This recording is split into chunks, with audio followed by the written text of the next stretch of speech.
Bismillahirrahmanirrahim. Assalamualaikum warahmatullahi wabarakatuh. Hamdan syakirin, hamdan na'amin, wassalatan ila nabi sallallahu alaihi wasallam. Puji syukur kepada Allah Subhanahu wa taala. Kemudian salat berkesalam kepada Nabi besar Muhammad sallallahu alaihi wasallam. Yang saya hormati Bapak Ibu dosen Win Mahmud Yunus Batu Sangkar. Perkenalkan, nama saya Rizal, guru SMAN 1 Lubu Alung, Kecamatan Lubu Alung, Kabupaten Padang Pariaman, Provinsi Sumatera Barat. Pada saat ini izinkan saya untuk menyampaikan praktek pembelajaran di fase F yang berjudul Munakahat atau pernikahan dalam Islam. Demikianlah perkenalan singkat dari saya. Mohon atas segala kekurangan. Wabillahi taufiq wal hidayah. Assalamualaikum warahmatullahi wabarakatuh.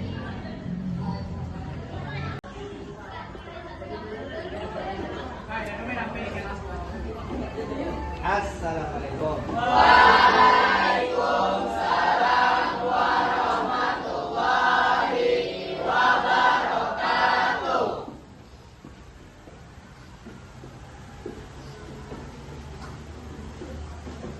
Gimana gambaran Anda semua? Sebelum kita belajar, mari kita terlebih dahulu berdoa ya. Jangan ketua pimpin doanya sebelum belajar. Semuanya kita berduduk siap gerak. Kepada guru hormat gerak. Tegak gerak. Berdoa mulai.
Yang pertama Abdul Bari Rauf, Agustinur Asifa, Oke. Al-Fahri Rizki Rahman, Alia Aiki Sabina, Judika Ilham Mardian, Ardanilah. Ada? Oke. Ini suratnya ya. Charleni Divani, Faizatul Khairani, Fatul Fatin Shah, Ibran Arashid, Barsaltari Nuzul Fitri, Yuftahul Khairah, Muhammad Adi Afar, Muhammad Zaki, dan terangnya? Tidak Pak. Oh, bisa berarti ya.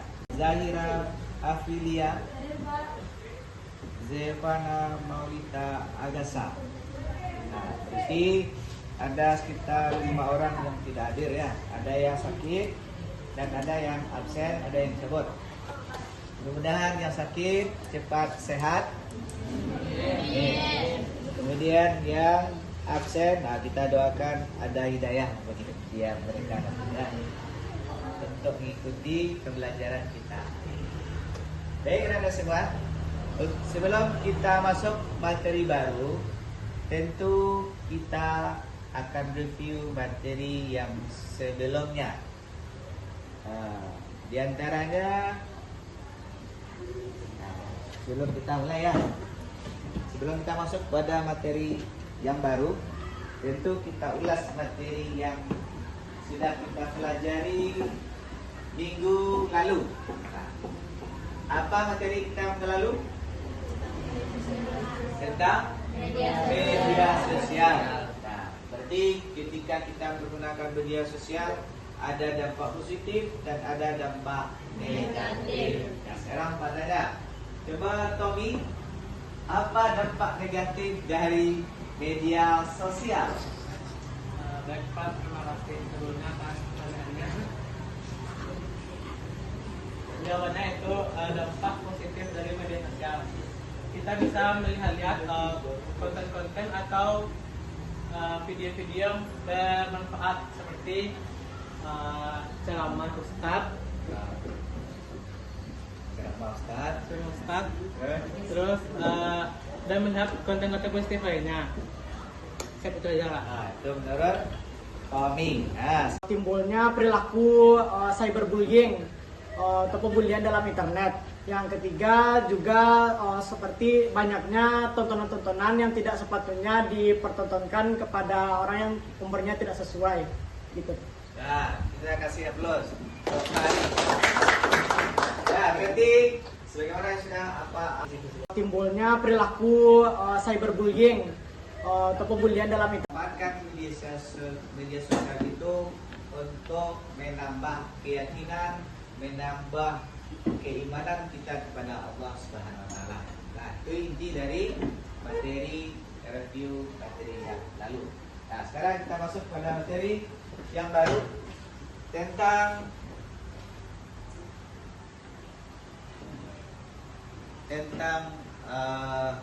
pernikahan ya. Tentang pernikahan atau munakahat.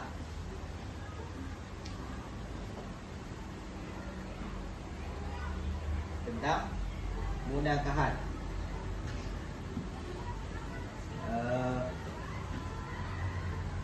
Nah, berarti tentang pernikahan atau munakahat di dalam Islam. Nah, sebelum kita masuk kepada pembelajaran atau tujuan pembelajaran kita pada hari ini, kita tanyakan dulu apa yang Ananda tahu tentang pernikahan. Nah, sekarang Salwa. Baik Bapak, izin menjawab atas pertanyaannya. Pernikahan di dalam Islam sepengetahuan saya adalah penyatuan antara dua pihak keluarga, baik itu dari keluarga laki-laki dengan perempuan melalui ijab kabul di acara akad pernikahan Pak, serta penghalalan antara hubungan kaum Hawa dengan kaum Adam Pak. Sekian, terima kasih. Nah, berarti Salwa sudah mengenal tentang apa itu pernikahan di dalam Islam. Itu menggabungkan atau menghubungkan dua keluarga yang berbeda menjadi satu, yang intinya nanti ada tujuan-tujuan tertentu dari pernikahan tersebut. Nah, itu inti dari jawaban dari Salwa. Sekarang 1 sampai 5 berarti itu jumlah kita hari ini ada 39,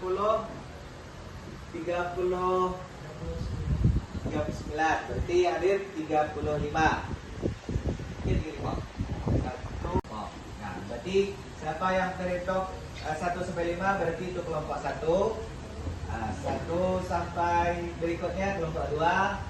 Kelompok yang berikutnya. Nah, hitungan 1, 2, 3, 4, 5. Kelompok 1.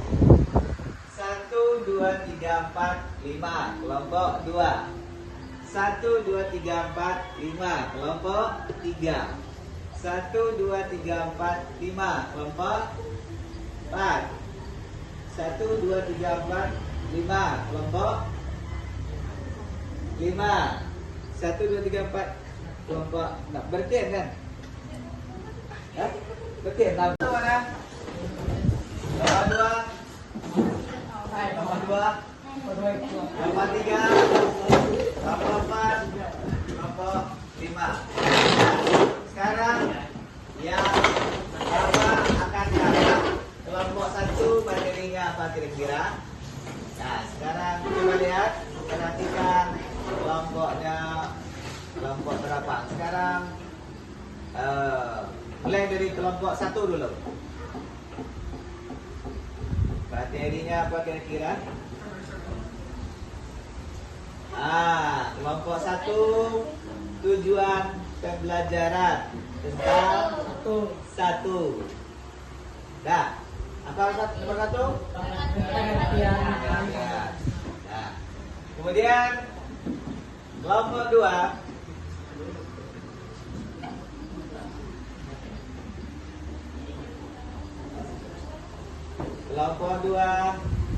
apa kira-kira? Materi 3. Apa judulnya? Aspek hukum pernikahan. Lanjut. Kelompok 3. Apa kira-kira tujuan pembelajarannya? Ya, tujuan pelajaran 2. Apa materinya? Tujuan dan hikmah pernikahan. Lanjut, kelompok 4. Kelompok apa kira-kira? Iya, tinggal 1. Tinggal 2 lagi. Tujuan pelajaran 1. Pengertian. Kemudian terakhir, enggak. Tujuan pelajaran 2. Apa yang kedua? Tujuan dan hikmah. Kemudian topik.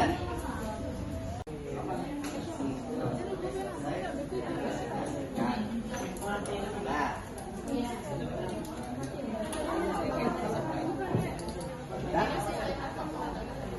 Sudah selesai materinya? Materinya apa?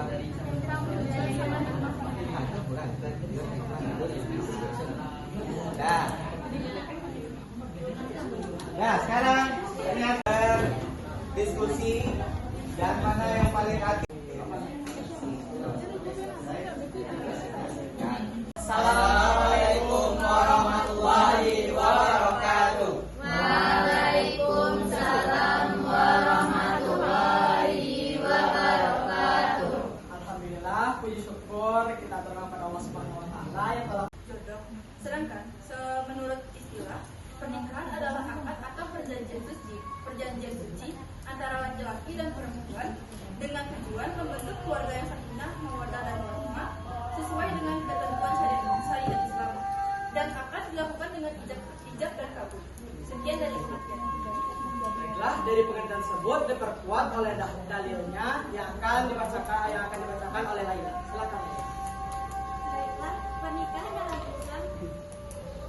pernikahan dalam Islam diperkuat oleh Quran surah Ar-Rum ayat 21 yang berbunyi A'udzu billahi minasyaitonir rajim. Bismillahirrahmanirrahim. Ayatihi an khalaqalakum min anfusikum azwajan litaskunu ilaiha wa ja'ala bainakum mawaddatan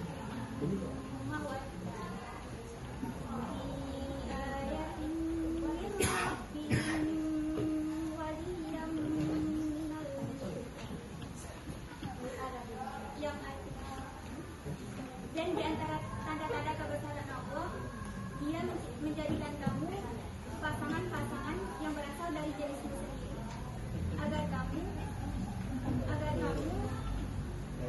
merasa tentram kepadanya. Dan di antaranya dijadikan di antara kamu untuk saling sayang menyayangi. Sungguh pada yang demikian itu terdapat tanda-tanda kebesaran Allah. Baiklah teman-teman semua, sekian presentasi dari kami. Selanjutnya kami membuka sesi tanya jawab Jadi jika ada teman-teman semua yang ingin bertanya, silakan teman-teman, yaitu dengan materi kami tentang pernikahan dalam Islam. Silakan bertanya. Semua hanya segini presentasi yang dapat kami tampilkan. Terima kasih atas perhatian teman-teman semua. Kami mohon maaf apabila ada kesalahan. Kami akhiri, wabillahi taufiq wal hidayah. Wassalamualaikum warahmatullahi wabarakatuh. Kita kasih ya plus kelompok 1. Nah, sekarang kelompok yang sama dari kelompok yang sama materinya. Ada tambahan? Silakan kelompok yang sama materi. Waktu 5 menit. Assalamualaikum warahmatullahi wabarakatuh. Waalaikumsalam.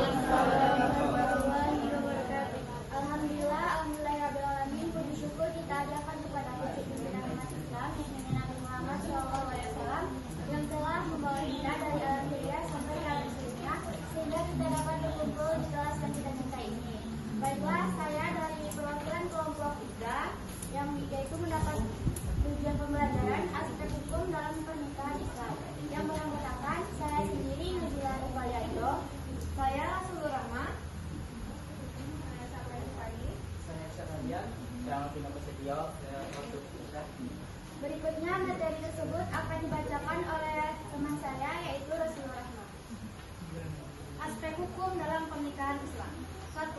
Syarat sah nikah seperti calon suami istri, adanya wali, 2 saksi laki-laki, ijab dan kabul. 2. Rukun nikah.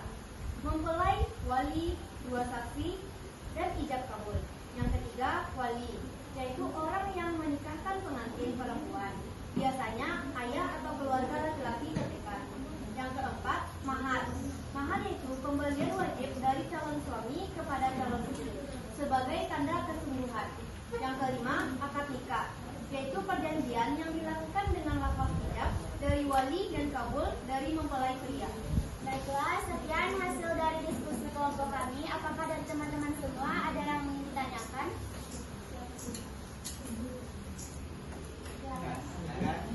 Dari kelompok 1. Terima kasih.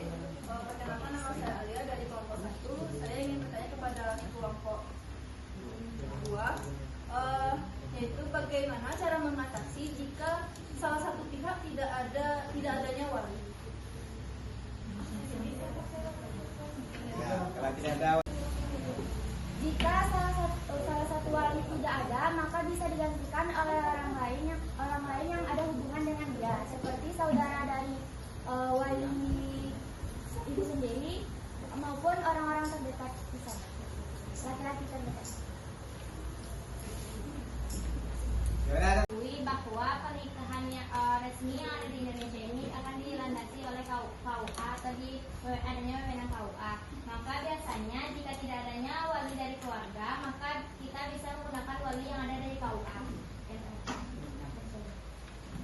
Nah, lagi tambahan? Ada? Tidak mau Ada. Berarti Bapak akan mendapatkan jawabannya. Ketika dalam pernikahan itu tidak ada wali. Nah, ketika tidak ada wali, maka jatuhlah walinya kepada wali mujbir atau wali hakim. Wali hakim itulah yang akan yang mewakili untuk jadi wali, karena orang-orang yang untuk jadi wali itu tidak ada. Berarti dia wali hakim itu diantaranya, kalau wali hakim di sekitar kita ini namanya KUA namanya. Tempat wali hakim itu yang dikatakan dengan wali yang mewakili wali ketika tidak ada, atau wali adol, atau walinya enggan untuk menjadi wali dengan sebab tertentu. Jadi dengan syarat-syarat yang ada, maka wali itu akan jatuh walinya kepada ahli hakim, karena dilihat dari kriteria, dilihat dari tergugat apa sebab-sebab tidak mau jadi wali itu apa. Maka kalau tidak ada yang menjadi wali, maka jatuhlah kepada wali hakim. Nah, itu tambahan. Tidak ada lagi pertanyaan? Tidak. Silakan kelompok Baiklah, dua. sekian hasil presentasi dari kelompok kami. Terima kasih atas perhatiannya. Saya akhiri. Assalamualaikum warahmatullahi wabarakatuh. Waalaikumsalam. Terima kasih atas.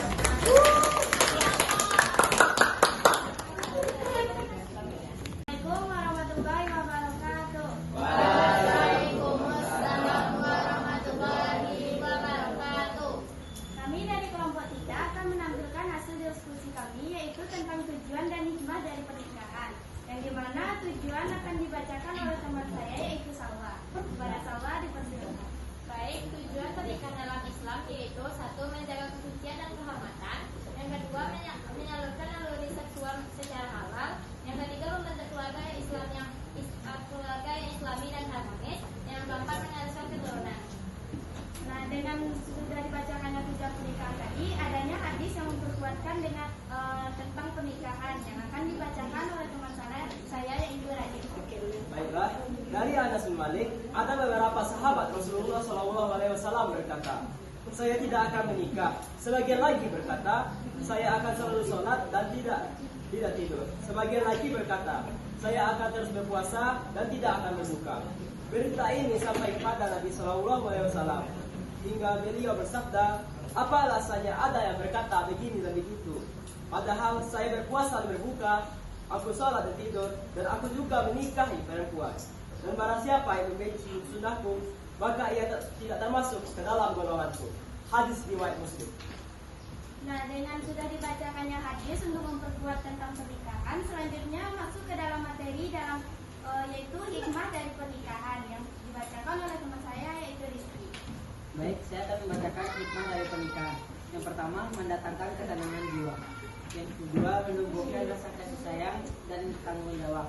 Yang ketiga, mencegah pergaulan bebas dan kerusakan moral. Yang keempat, menjadi ladang ibadah. Sekian, terima kasih.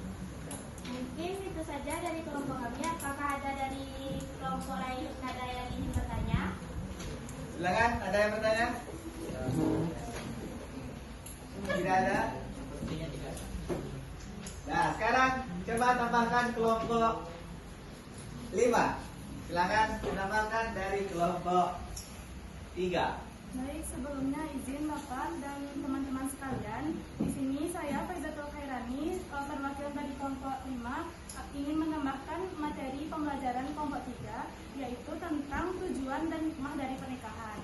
Yang pertama, tambahan dari tujuan pernikahan itu sendiri, yaitu mengikuti perintah Nabi. Nabi mengatakan bahwa barang siapa yang telah cukup umurnya, maka ia dianjurkan untuk menikah. Yang kedua itu fitrah manusia. Manusia seperti yang diciptakan oleh Allah, bahwa manusia itu diciptakan untuk berpasang-pasangan. Sekian dari saya. Nah, kita kasih aplaus untuk kelompok 5 yang sudah menambahkan materi dari kelompok. Yang dapat kami sampaikan, lebih dan kurang kami mohon maaf. Kami tutup dengan mengucapkan wassalamualaikum warahmatullahi wabarakatuh. Kita kasih aplaus untuk kelompok tentang pernikahan, tujuan pernikahan, kemudian apa hukum pernikahan, kemudian apa pengertian dari pernikahan itu sendiri. Nah, sebelum kita akhiri materi kita hari ini, tentu kita akan refleksi tentang materi yang kita pelajari hari ini. Apa kira-kira yang Anda bisa simpulkan dari pernikahan tadi? Nah, sekarang apa itu pengertian pernikahan tadi? Perjanjian suci atau menghalalkan yang haram. Nah, yang selama ini kita dilarang untuk melakukan berdua-duaan. Nah, ternyata kalau ada ijab qabul, maka kita sudah sah sebagai pasangan suami istri. Itu pengertiannya secara pengertian pernikahan. Nah, kemudian manfaatnya apa? Terhindar dari musibah. Apalagi menghindari perbuatan zina, menjaga kehormatan diri, keluarga dan keturunan. Menyalurkan melalui seksual. Menyalurkan naluri sifat kebinatangan manusia atau seksual. Itu manusiawi yang normal. Kemudian terakhir, apa hukum pernikahan tersebut? Hukum nikah itu asalnya adalah 5. Asal pernikahan itu adalah mubah sebenarnya. Nah, mubah itu apa artinya? Boleh. Boleh iya, boleh tidak dilakukan. Itu mubah. Itu dasar awal penetapan hukum Islam tersebut. Kemudian nanti jatuh hukumnya pertama bisa wajib. Nah, kapan kita dikatakan bisa wajib? Nah, kalau wajib itu sudah mapan, sudah ada keinginan untuk menikah, kemudian takut untuk terhindar dari perbuatan maksiat, maka hukumnya wajib untuk melakukan pernikahan. Kemudian mubah itu adalah dasar pernikahan. Kemudian sunnah. Sunnah itu apa? Karena jatuhnya hukum sunnah. Dia ada umur, tapi dia belum mau lagi, Pak. Belum mau, berarti sudah mapan, sudah ada calonnya, tapi belum mau. Berarti itu dia jatuhnya sunnah. Takut dia nanti ada pertimbangan lain. Kemudian makruh. Makruhnya apa? Makruh itu artinya boleh tapi lebih baik tidak, Pak. Boleh tapi tidak. Berarti itu hukum. Kalau dalam pernikahan, kalau makruh itu keinginan menikah ada, Tapi finansialnya kurang. Berarti itu nantinya makruh hukumnya nanti jatuh pernikahan. Kemudian ada lagi satu lagi haram. Haram itu ada penyakit HIV, Pak. Jadi dia kalau menikah menularkan penyakit yang tidak baik buat istrinya, Pak. Menyebabkan kematian. Itu menurut rezeki. Yang lain ada kenapa haram? Haram itu disebabkan karena beberapa hal. Pertama, tujuan pernikahannya adalah untuk balas dendam. Karena pernah dia disakiti, ternyata dia pernikahan itu ada niat tertentu untuk pemberian. Setelah dia menikah nanti dia tinggalkan atau dia sia-siakan. Atau maksud lain, tujuan pernikahannya adalah karena harta. Ketika nikah dengan dia nanti dikeruk hartanya menjadi hak miliknya, itu sudah haram. Karena tujuan pernikahannya sudah salah, itu haram. Atau karena ada keinginan yang terselubung, itu haram. Nah, jadi itulah kira-kira istilahnya materi kita untuk pertemuan hari ini. Nanti pertemuan berikutnya akan kita lanjutkan dengan materi tentang pernikahan, tapi dengan tujuan yang berbeda. Jadi dari lembaran kerja, nah nanti hari ini Anda kerjakan itu di rumah bisa jadi. Nah, Anda tugaskan di rumah, nanti kita akan dikumpulkan, nanti kita akan kita nilai. Nah, mungkin itu saja pertemuan kita pada hari ini. Mudah-mudahan ada manfaatnya. Dan bisa kita amalkan dalam kehidupan kita sehari-hari. Kita tutup pertemuan kita hari ini dengan bacakan hamdalah.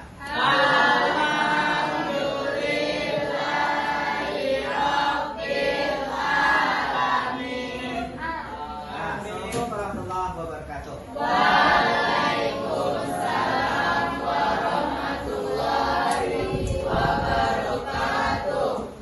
Terima kasih. Sama-sama. Nah, mudah-mudahan selamat sampai di tujuan. Amin.